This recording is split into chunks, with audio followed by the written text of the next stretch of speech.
नमस्ते दोस्तों, आज मैं आपको 5 कहानियां सुनाने वाली हूँ और सभी कहानियां एक से एक बढ़कर हैं। आपसे अनुरोध है कि कहानियां पूरी सुनिएगा। तो पहली कहानी है सजा और सीख। एक बार एक राजा था जो किसी भी बात पर गुस्सा हो जाता था और बिना सोचे समझे कोई भी सजा सुना देता था। एक बार उसे अपने महामंत्री पर गुस्सा आ गया और राजा ने उसे रात भर ठंडे पानी में खड़े रहने की सजा सुना दी। अगले दिन जब महामंत्री राजा के सामने पहुंचा तो उसके चेहरे पर मुस्कान थी। राजा ये देखकर हैरान रह गया।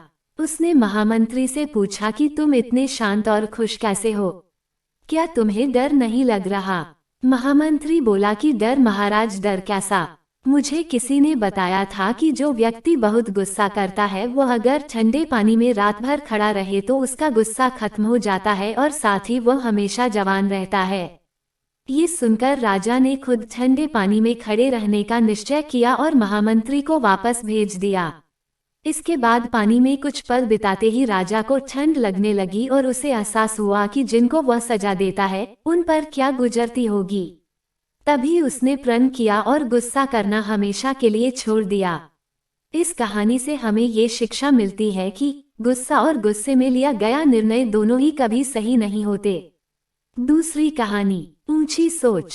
एक बार एक आदमी ने देखा कि एक गरीब फटेहाल बच्चा बड़ी उत्सुकता से उसकी महंगी ऑडी कार को निहार रहा था। गरीब बच्चे पर तरस खाकर उस अमीर आदमी ने उसे अपनी कार में बैठाकर घूमने ले गया। थोड़ी देर घुमाने के बाद उसे खाना भी खिलाया। गाड़ी से उतरते समय लड़के ने पूछा, साहब आपकी कार बहुत अच्छी है, ये तो बहुत कीमती होगी ना? अमीर आदमी ने गर्व से कहा, हाँ बेटा, ये लाखों रुपए की है। गरीब लड़का बोला, इसे खरीदने के लिए तो आपने बहुत मेहनत की होगी। अमीर आदमी हंसकर बोला, बच्चे, हर चीज मेहनत से नहीं मिलती। ये कार मुझे मेरे भाई ने उपहार में दी है। गरीब लड़के ने कुछ सोचते हुए कहा कि वाह, आपके भाई कितने अच्छे हैं। अमीर आदमी ने कहा कि मुझे पता है कि तुम सोच रहे होंगे कि काश तुम्हारा भी कोई ऐसा भाई होता जो इतनी कीमती कार तुम्हें गिफ्ट देता। गरीब लड़के की आंखों में अनोखी चमक थी। उसने कहा, नहीं साहब, मैं तो आपके भाई की तरह बनना चाहता हूँ। कहानी से हमें ये शिक्षा मिलती है कि अपनी सोच हमेशा ऊंची रखो, दूसरों की अपेक्षाओं से कहीं अधिक ऊंची। तीसरी कहानी कठिनाइयाँ। एक धनी राजा ने सड़क के बीचों बीच एक बहुत बड़ा पत्थर रखवा दिया और चुपचाप नजदीक के एक पेड़ के पीछे जाकर छुप गया। दरअसल वो देखना चाहता था कि कौन व्यक्ति बीच सड़क पर पड़े उस भारी भरकम पत्थर को हटाने का प्रयास करता है। कुछ देर इंतजार करने के बाद वहां से राजा के दरबारी गुजरते हैं, लेकिन वो सब उस पत्थर को देखने के बावजूद नजरअंदाज कर देते हैं। इसके बाद वहां से करीब 20 से 30 लोग और गुजरे, लेकिन किसी ने भी पत्थर को सड़क से हटाने का प्रयास नहीं किया। करीब 1.5 घंटे बाद वहां से एक गरीब किसान गुजरा। किसान के हाथों में सब्जियां और उसके कई औजार थे। किसान रुका और उसने पत्थर को हटाने के लिए पूरा दम लगाया। आखिर वह सड़क से पत्थर हटाने में सफल हो गया। पत्थर हटाने के बाद उसकी नजर नीचे पड़े एक थैले पर गई।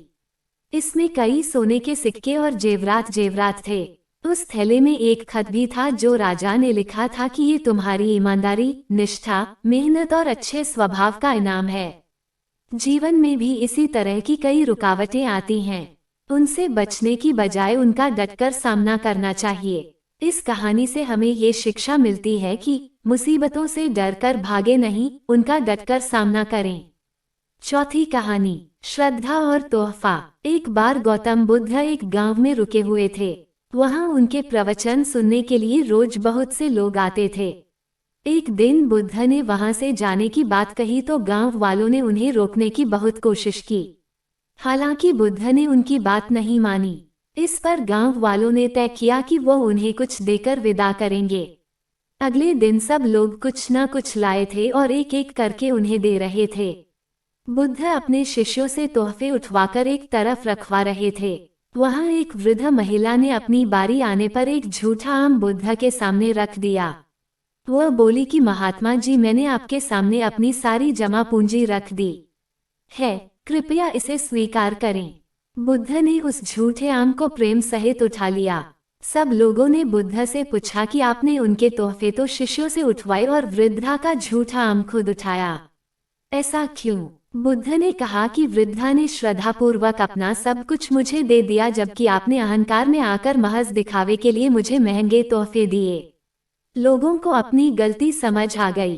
कहानी से शिक्षा, श्रद्धा के साथ दिया गया छोटा तोहफा भी बहुत कीमती होता है। 5वीं कहानी, लालच का पिशाच। दो दोस्त धन कमाने परदेश जा रहे थे। रास्ते में उन्होंने देखा कि एक बूढ़ा व्यक्ति उनकी ओर भागा आ रहा है। उसने पास आकर कहा कि इस रास्ते मत जाओ, यहाँ एक पिशाच रहता है। ये कहकर वह दूसरी दिशा में भाग गया। दोनों ने सोचा कि बूढ़ा कोई डरावनी चीज को देखकर डर गया लगता है। ये सोचते हुए वे उसी दिशा में बढ़ गए। कुछ दूर चलने के बाद उन्होंने देखा कि रास्ते में एक थैली पड़ी हुई है। थैली को खोलकर देखा तो उसमें सोने की मोहरें थीं। दोनों ने सोचा कि अब तो काम बन गया, अब परदेश जाने की जरूरत नहीं, चलो अब घर लौट चले। इस पर पहले दोस्त ने कहा कि चलो अच्छा है, पर बड़ी भूख लगी है, तुम पड़ोस के गांव से खाना ले आओ, फिर चलते हैं। दूसरा दोस्त भोजन की व्यवस्था के लिए गांव में चला गया। रास्ते में वह सोचने लगा कि अब तो मोहरें आधी आधी हो जाएगी, तो क्यों न दोस्त को जहर देकर मार दिया जाए। उसने लौटते समय खाने में विष मिला दिया। इधर पहला दोस्त भी कुछ ऐसा ही सोच रहा था। जैसे ही दूसरा दोस्त खाना लेकर आया, उसने पीछे से आकर उसका गला दबाकर उसकी हत्या कर दी। इसके बाद जब उसने भी वह विषयुक्त खाना खाया तो खुद भी मर गया। इस कहानी से हमें ये शिक्षा मिलती है कि हमें लालच नहीं करना चाहिए, क्योंकि लालच का पिशाच किसी को भी कहीं का नहीं छोड़ता। तो प्यारे दोस्तों, कैसी लगी आपको ये नैतिक शिक्षाप्रद कहानियाँ? मुझे कमेंट करके जरूर बताएं, और आपको किस तरह की कहानियाँ सुनना पसंद है ये भी जरूर बताएं, ताकि मैं आपकी पसंदीदा कहानियाँ सुनने का प्रयास करूँ। धन्यवाद।